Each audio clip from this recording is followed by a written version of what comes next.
Dito sa Papa Dudut Stories, ikaw ay hindi nag-iisa.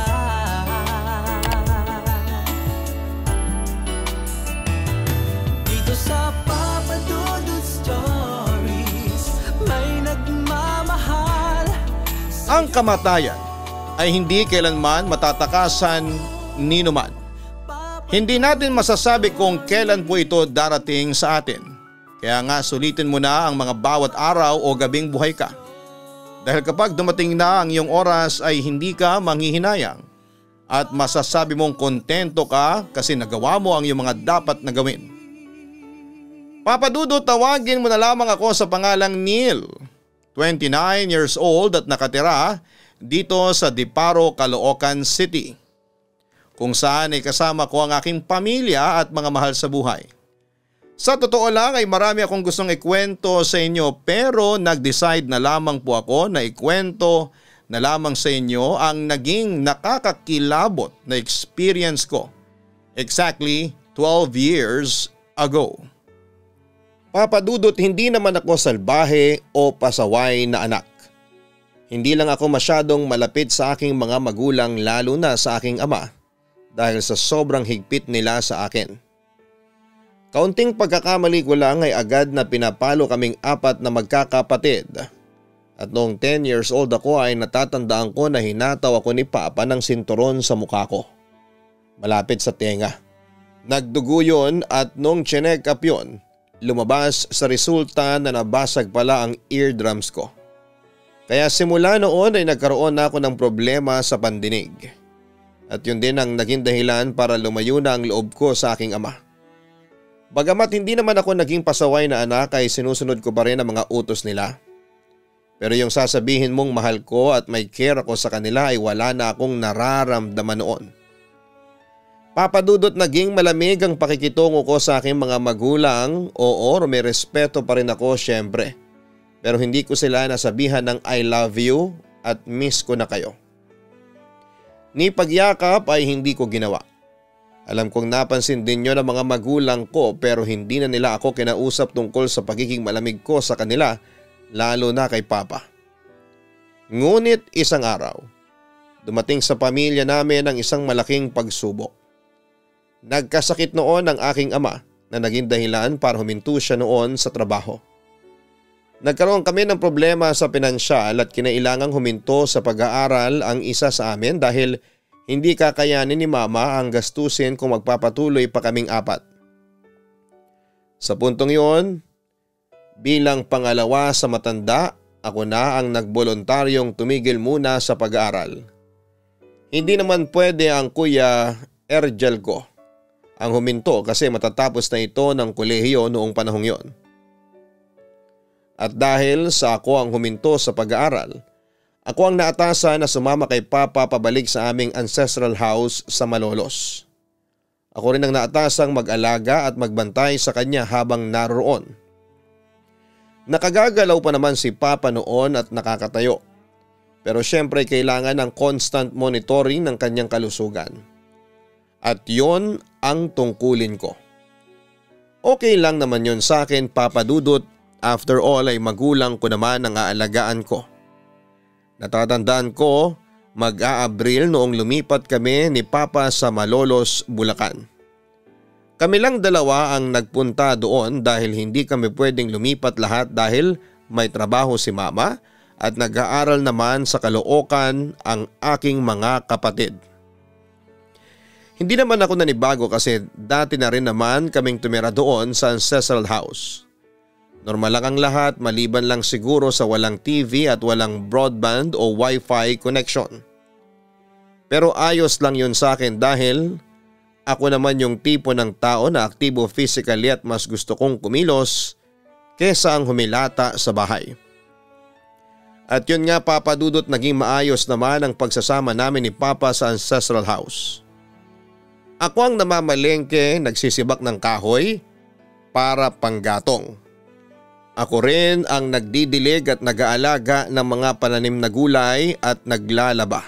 Si Papa naman ang nagluluto at naglilinis ng bahay pero sinisiguro kong hindi mabibigat na trabaho ang ginagawa niya.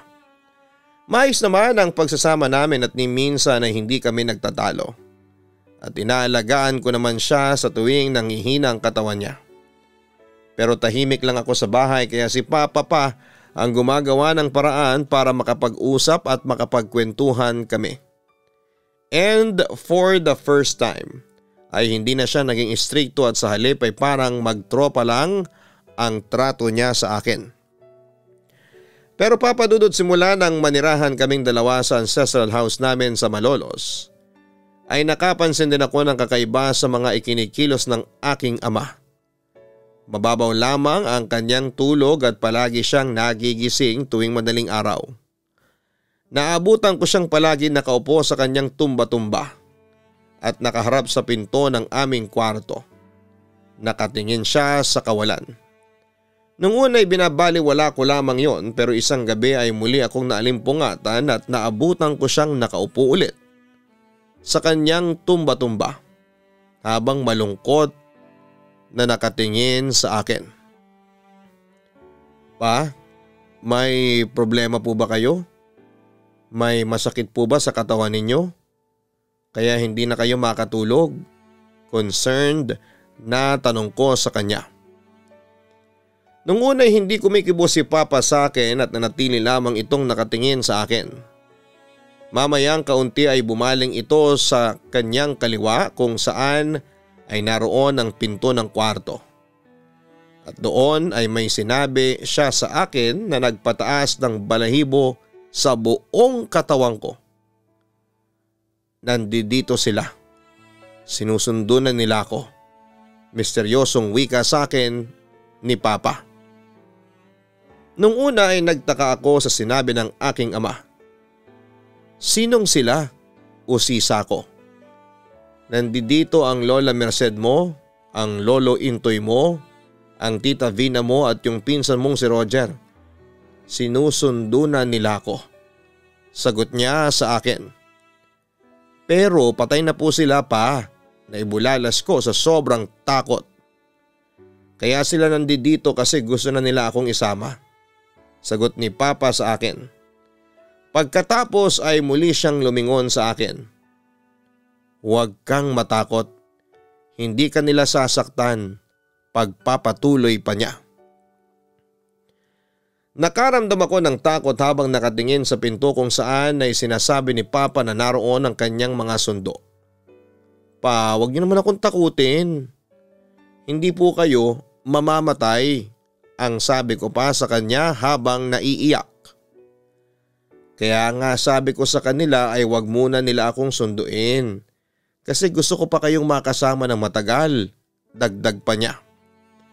Samantala ay sinubukan ko naman siyang alalayan para bumalik sa kanyang kama pero nag-insist siya sa akin na gusto niyang matulog sa kanyang paboritong tumba-tumba. Dahil nagpasya na lamang ako na kunin ang upuan sa ilalim ng study table ko ay umupo ako sa tabi niya. Matulog na po kayo pa. Babantayan ko po kayo hanggang sa makatulog kayo. Ang sabi ko sa kanya. Mahal mo ba ako anak? Maya-maya ay tanong sa akin ni Papa habang muling bumaling sa akin. Napabuntong hininga lamang ako bilang sagot sa kanya.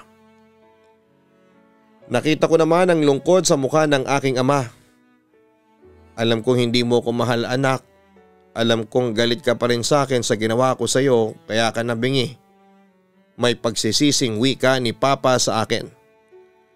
Huwag niyo na lang pong isipin yon pa. Mahinang wika ko sa kanya. Sana bago ako mamatay ay magawa mo na akong patawarin. Sa sinabing yon ni Papa ay hindi ko mapigilang tumulo ang luha sa aking mga mata. Nakaramdam ako ng labis na guilt sa aking sarili dahil sa loob. Nang mahabang taon ay nagkimkim ako ng galit sa aking ama. At lalo pang inusig ang aking konsensya nang sabihin pa sa akin ni Papa na mahal niya kaming mga anak niya. Pero sa huli, hindi ko pa rin nasabi sa kanya na mahal ko rin siya at handa ko na siyang patawarin. Nanatili lamang akong nakatingin sa kanya at pagkatapos noon ay unti-unti na siyang nakatulog habang dahan-dahan kong ginagalaw ang kanyang tumba-tumba. Hindi nga nagtagal ay nakatulog na rin ako, ngunit bigla akong nagising sa malakas na kalabog sa pinto. Wala si Papa sa tumba-tumba at malakas ang hangin sa loob ng kwarto. Ang kakaibang lamig nito ay nagpataas ng aking balahibo sa buong kong katawan. Pero wala doon ang isipan ko kundi sa aking ama na nawawala sa kwarto. Kaya naman nagpa siya akong buwabana, ngunit pagbukas ko lang ng pinto ay kadiliman kaagad ang sumalubong sa akin. Sinubukan kong buksan ang ilaw ngunit hindi ito sumindi. Brown out yata. Kaya iniwan kong bukas ang pinto at bumalik ako sa aking kama at nagmamadaling binuksan ko ang drawer para kunin ang kandila at posporo na nasa loob at doon ay sinindihan ko yon para maging source ng ilaw. Pero paglingon ko ulit sa pinto ay halos maihi ako sa takot nang makita kong may mga nakatayo sa labas nito. At dahil naaanigan na sila ng hawak kong kandila ay agad akong nakaaninag ng mga kakilala ko. Nakilala ko ang mga nakatayo sa pintuan. Sina Lola Merced, Lolo Intoy, Tita Vina, Roger at dalawang babaeng hindi ko kilala. Pero mga nakasuot ng barod saya at sa itsura pa lamang nila ay alam ko nang nabuhay sila noong panahon pa ng Kastila at Amerikano. Samantala ay napatras ako sa aking kinakatayuan nang biglang mabante sila at pumasok para lapitan ako. Anong kailangan ninyo? Bakit kayo bumalik? Tanong ko sa kanila. Sumagot sa akin ang pinsan ko si Roger. Bumalik kami dito para sunduin kayong dalawa ng papa mo. Walang reaksyon niyang sabi. Kaming dalawa ni Papa? Hindi pa kami mamamatay. Anong mga sinasabi ninyo? Hindi kami sasama sa inyo. Pagmamatigas ko. Mauuna lang namin sunduin ang papa mo. Pero makalipas ang 2 araw ay ikaw naman ang susunduin namin. Walang reaksyong sabi naman ni Lola Merced sa akin. Malapit na ang oras ninyong dalawa. Wika ng isang babaeng nakasuot ng barod saya. At nang mapansin kong lumapit na uli sila sa akin ay umiwas ako at sinubukang tumakas. Pero sa pagkakataon na yon ay para na silang lumulutang na lumapit sa akin kaya mabilis nila akong napalibutan. At doon ay pinagsampal nila ang mukha ko. Bigla ako nagising sa isang bangungot at nadatnang ko si Papa na tinatapik ang pisngi ko. Kapansin-pansin din ang liwanag na nagmumula sa sikat ng araw sa labas. Buti naman at nagising ka na. Kanina pa kitang tinatapik sa pisngi mo para magising ka. Binabangungot ka yata, wika sa akin ni Papa. Ano ba yung napanaginipan mo? Tanong pa niya sa akin. Wala po pa, sagot ko. Nagpa siya ako noon na hindi na ikwento sa kanya ang aking napanaginipan. Pagkatapos noon ay inaya na niya akong buwaba para magalmusal. Agad naman akong nagpaunlak sa kanya at sabay na kaming buwaba patungo sa kusina. Yun nga lang ay buong araw kong iniisip yon. Hindi ako kumibo buong araw dahil balisang-balisa ako. At napapansin yun ni Papa kaya tinanong niya ako. Ngunit sinabi ko lamang sa kanya na masama ang pakiramdam ko. Papa Dudut, hindi ko alam na yun na pala ang huling araw na makakasama ko ng buhay si Papa dahil kinagabihan nang magising ulit ako. Bago mag 12:00 ng madaling araw ay nakita ko si Papa na natutulog sa tumba-tumba. Nakalaylay ang kanyang isang kamay. Bigla akong kinabahan kaya mabilis ko siyang nilapitan. Sinubukan ko siyang gisingin pero walang response. Nang pulsuhan ko si Papa, doon ko napagtanto na dumating na ang kinakatakutan namin. Wala na talaga siya. Nang oras na yon ay sumakabilang buhay na si Papa, namatay siya habang natutulog sa kanyang tumba-tumba. Nang gabing yon ay agad akong humingi ng tulong sa mga kapitbahay namin at mabilis naman silang rumisponde. Sinubukan pa naming dalhin sa ospital si Papa pero dead on arrival na ito. Ayon sa findings ay namatay si Papa dahil sa atake sa puso at sa komplikasyon niya sa emphysema. Doon ay napahaguluhol na ako. Pagkatapos noon ay tinawagan ko ang aking ina para sabihin na patay na noon si Papa. Kaya kinaumagahan ay pumunta roon si Mama kasama ang aking mga kapatid. Bago tayo magpatuloy ay napansin po ng inyong si Papa Dudut na kalahati po ng mga viewers natin ay hindi pa nakasubscribe sa Papa Dudut YouTube channel. Sana po ay suportahan po natin ang pinaghihirapan po nating channel sa pamamagitan ng inyo pong pagsusubscribe. Hanapin din po ang Kaistorya at ang Papa Dudut Family at mag-subscribe. Ngayon pa lang po, maraming salamat. Sa ating pagpapatuloy, hindi ako makapaniwala noon na wala na ang aking ama. Nag-iiyak ako sa harap ng bangkay niya habang nakalagak ito sa punerarya. Naghihintay na maimbalsamo. Doon ko sinabi sa kanya ang lahat ng gusto kong sabihin na hindi ko nasabi sa kanya noong nabubuhay siya. Na pinapatawad ko na siya sa mga kasalanan niya sa akin at mahal na mahal ko siya. Sising-sisi ako dahil naging malamig ako sa kanya, pero alam kong huli na ang lahat. At dahil sa hindi na ako makahinga noon, kakaiyak ay sinabihan ako ni mama na umuwi na raw ako sa ancestral house namin para makapagpahinga. At sila na lamang ang mag-aasikaso ng lahat sa punerarya. Pag-uwi ay nagtungo kagad ako sa kwarto namin ni Papa. Napansin ko ang tumba-tumba na gumagalaw ng madahan. Pero hindi ako natakot at inisip ko na lamang na kaya ito gumagalaw dahil malakas ang hangin na pumapasok sa loob ng kwarto. Sinubukan kong umupo at binalikan ko ang mga memories ko kasama si Papa. At dahil siguro sa pagod ay hindi ko na malaya na nakatulog pala ako habang nakaupo sa tumba-tumba. At doon ay nanaginip ako.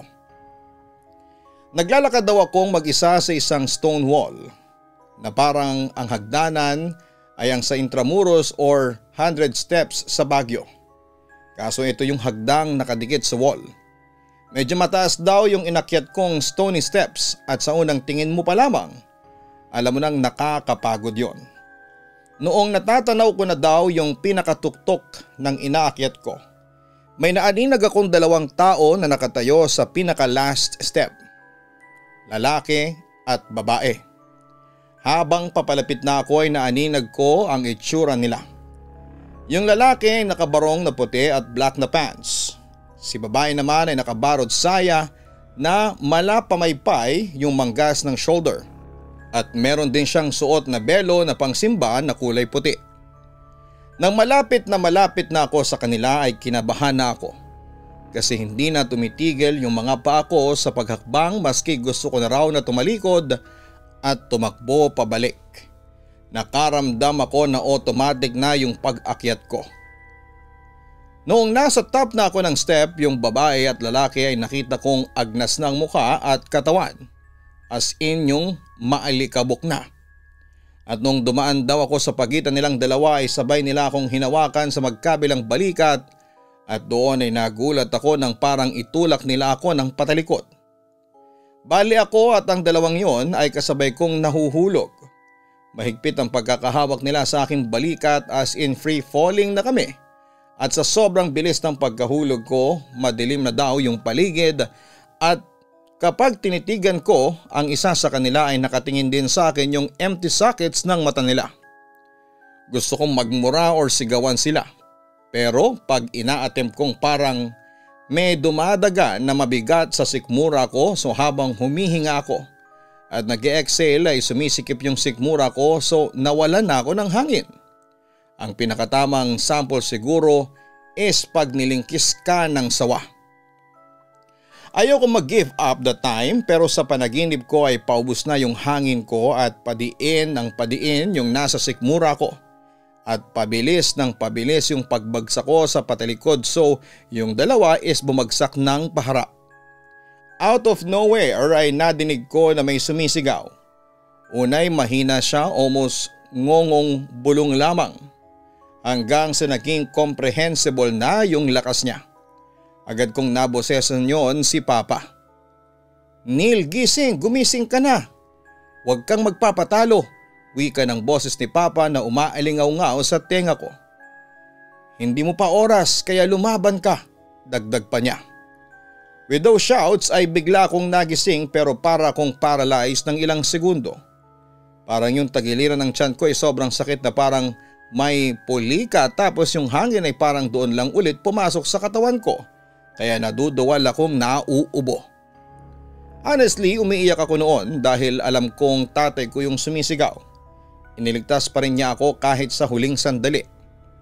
Na makabango na ako, madilim na sa labas tapos ay dumating na si mama at ang kapatid ko kasama mga tauhan ng punerarya dahil doon ibuburol si Papa sa ancestral house.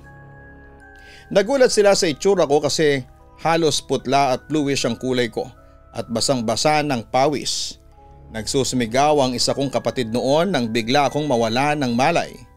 Dinala nila ako sa sofa at sinubukang gisingin at nagising naman ako pagkaraan ng ilang minuto. At doon ay pinainom ako ni mama ng isang basong tubig. Pagkatapos ay ikinuwento ko ang nangyari sa akin bago mamatay si Papa. Sinabi ko na naginip ako na sinusundo na kami ng mga kamag-anak namin na yumao. I told them na baka mamamatay din ako pagkaraan ng 2 araw. Dahil yon ang sinabi sa akin ng mga sumusundong kamag-anak namin na yumao. Naiyak kaming lahat noon. Humingi naman ako ng sorry kay mama at sinabi ko sa kanya na mahal ko sila ni Papa. Pagkatapos ay naghabilin ako na sakaling mamatay ako ay itabi at ilibing ako sa magiging puntod ni Papa. Nagsabi naman si mama sa akin na hindi ako mamamatay. Basta magdasal lamang ako sa Panginoon.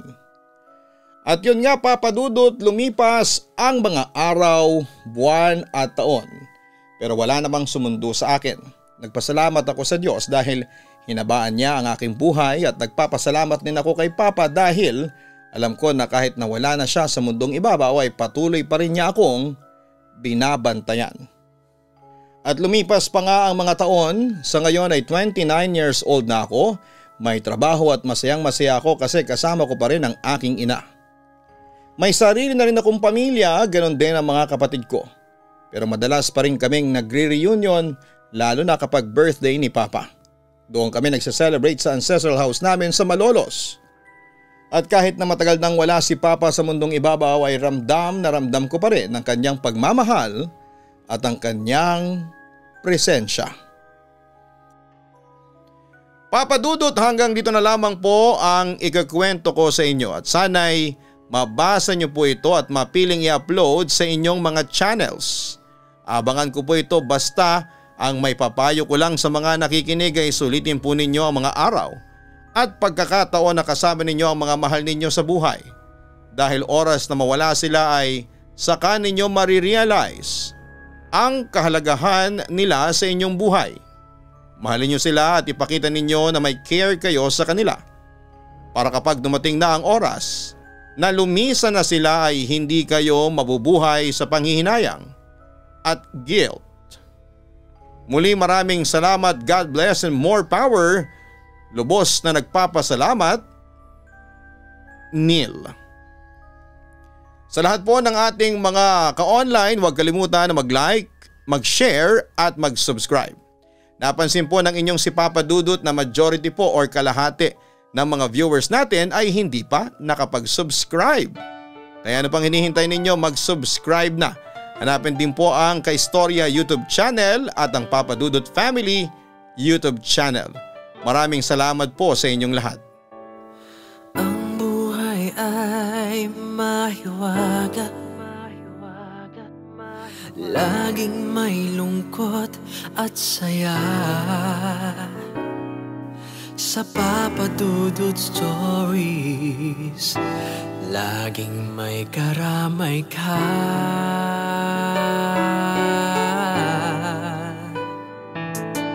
Mga problemang kaibigan, dito ay pakikinggan ka. Sa Papa Dudut Stories, kami ay iyong kasama. Dito sa Papa Dudut Stories, ikaw ay hindi nag-iisa.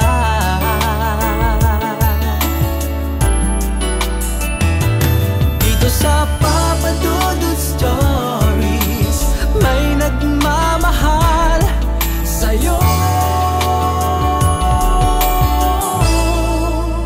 Papa Dudut.